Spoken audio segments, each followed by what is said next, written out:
Hep, hep, hep, hep! Bago ka mag-scroll, tingnan mo muna at panoorin mo na itong video na ito, ano? Kasi mag-announce po tayo. Dahil nagkita po kami last day ni Sir Roderick Mariano sa town mismo ng Zamboanga City.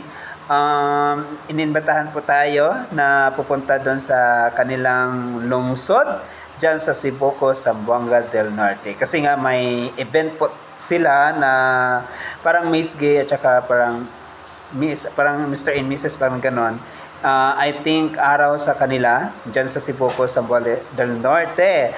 Ayan, medyo naano tayo sa pagsasalita natin dahil nga I love Sibuco, Sirawai, Siocon, and Baligyan. The special of the Zamboanga del Norte, Baligyan. Alright, so guys, ang Sibuco is malapit lang po sa Zamboanga City.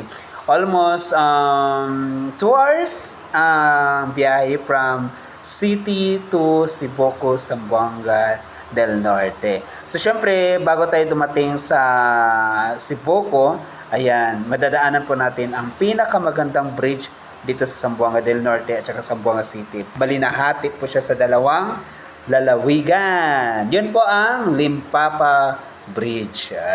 Yun lang at see you on May. Bye everyone and follow pa more dahil iba nang may alam.